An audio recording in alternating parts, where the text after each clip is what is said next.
Here they come.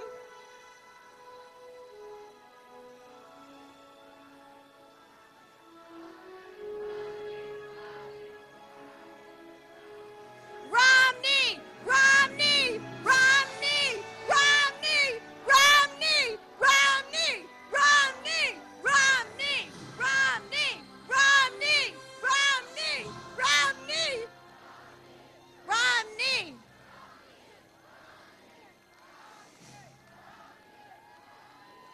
Romney!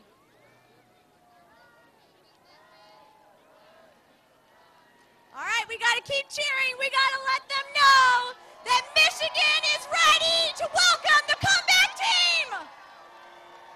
Here they come.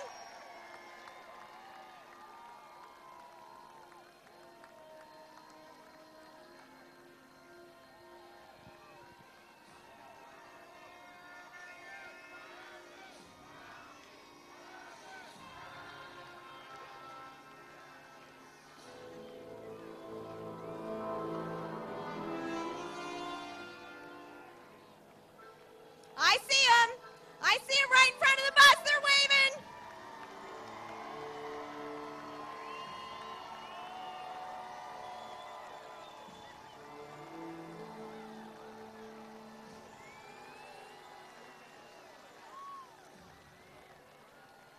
All right, everybody. Let's give our best Michigan welcome to our team, Mitt Romney, the next President of the United States, Ann Romney, the next First Lady of the United States, and Congressman Paul.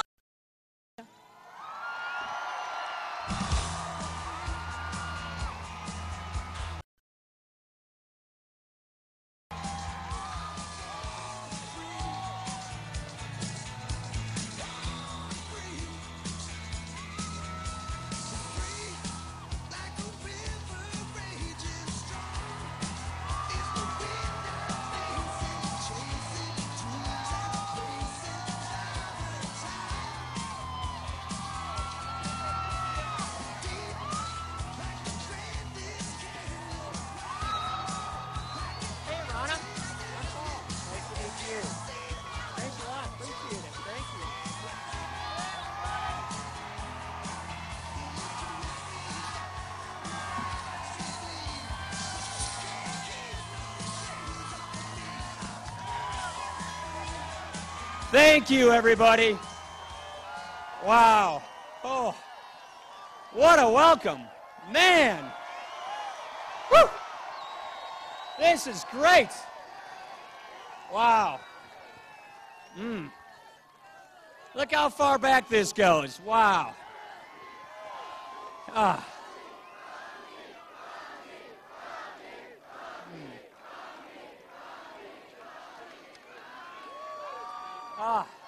Hey, sisters, how are you doing? Good to see you. Thank you, everybody. Thank you so much for coming out. Thank you so much for standing in line. And thank you so much for what you're about to do. You're going to elect this man, Mitt Romney, the next President of the United States.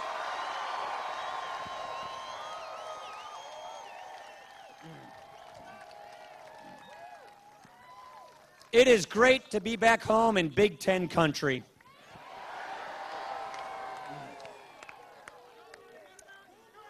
Tell you what, I represent the west part of the western shoreline of Lake Michigan. You got the sand and we have the rocks, but we all come from the same place. I want to tell you something. We got a big decision to make. We're going to be deciding the kind of country we want to be, the kind of country we're going to have, not just for the next 4 years, but for a generation.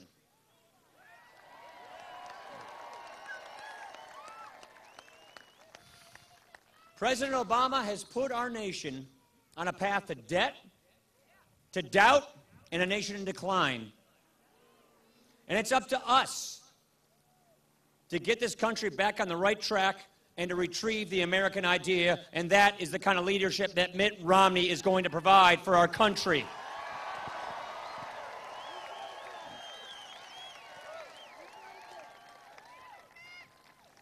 You know, problem we've had is President Obama and too many politicians like him in Washington have been more concerned about their next election than they have been about the next generation, and that has to end.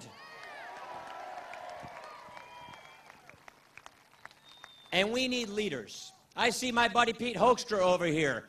You need to send Pete Hoekstra to the United States Senate so we can turn that place around as well.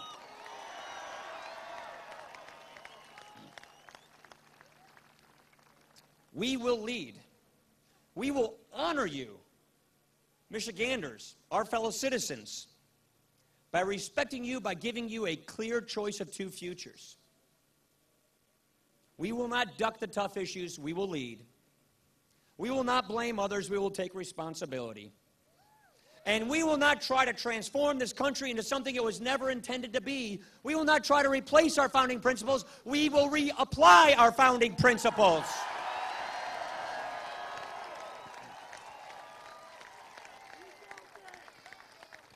You know, over the last few years, we've seen a pretty good glimpse of what President Obama thinks, of what he believes, of where he thinks the country ought to be transformed to. You guys remember Joe the plumber? Remember when he said we need to spread the wealth around? It's a belief that the economic pie of life is fixed, that someone's gain comes at someone else's loss. That's not true. We don't think the government's job is to redistribute the slices of the pie under its vision of equity. We want to grow the pie so that everybody in America has their chance at the American dream.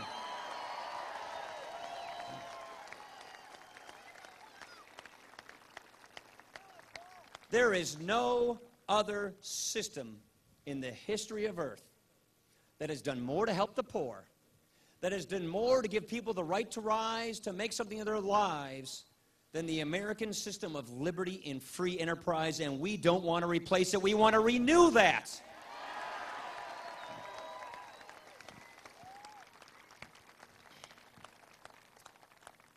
Remember about 4 years ago when he was talking to a bunch of donors in San Francisco, and that he said people from states like ours, we like to cling to our guns and our religion? I just have one thing to say. This Catholic deer hunter is guilty as charged and proud of it. That's who we are.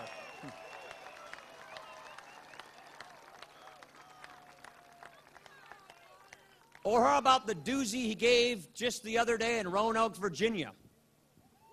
We could all probably say it together. If you have a business, you didn't build that, someone else did?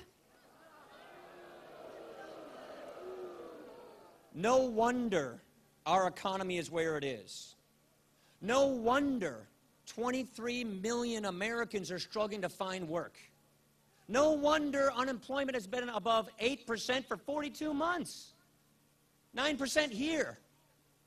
No wonder nearly 1 in 6 Americans are in poverty today, the highest rate we've seen in a generation.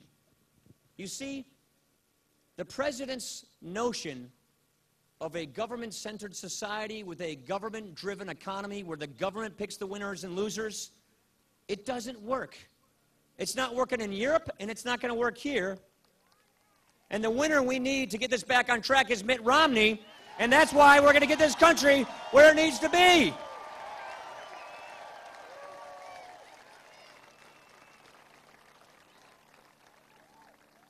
The president cannot run on his failed record of leadership.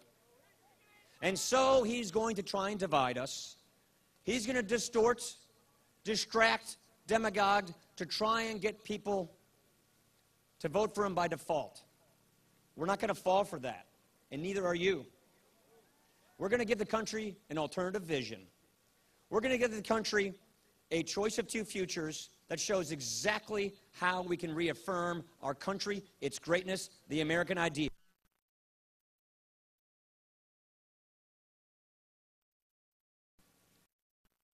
Moment in history just as we need it to be met. The kind person who has a bedrock of principles, a moral compass, a vision for the future, and the ability, the experience, the character and integrity to execute that vision. Ladies and gentlemen, that man with that experience, with that integrity, is the man standing next to me. His name is Mitt Romney, and he's going to be the next president of the United States of America. Hey. Thank you. Thank you. Thanks. Thank you. What a guy, huh? Quite a vice president. He's going to be.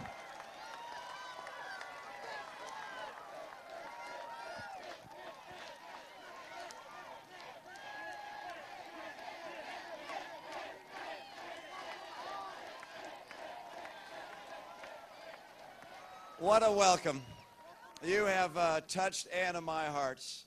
What an opportunity for us to be back home, to see this wonderful state, our wonderful friends here, to be at this cider mill and orchard, to have all of you here to welcome us on a Friday at noontime. Wasn't easy getting out of work today, and I sure appreciate your willingness to be here and to say hi to us.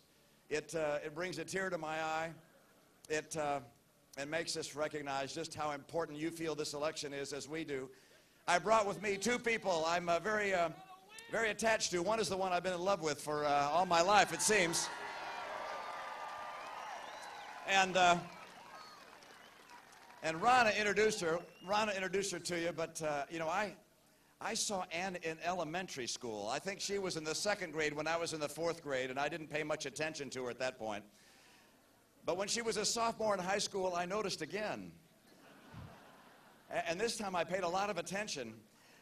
You see, we went to a party at a friend's home, and she came with someone else. And I went to him and I said, you know, I live closer to Ann than you do. How about I give her a ride home for you? And so, sensing that I was giving, he said, fine. And I gave her a ride home, and we've been going steady ever since. Please say hi to my sweetheart, Ann Romney. Oh, hello, Michigan.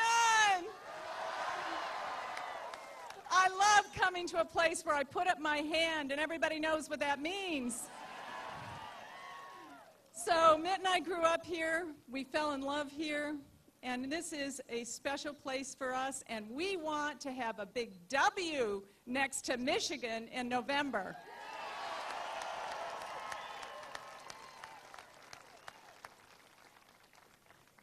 I have to say, when I got on the stage, and I didn't appreciate how many people were here until I stood up here, I got quite choked up because it's amazing.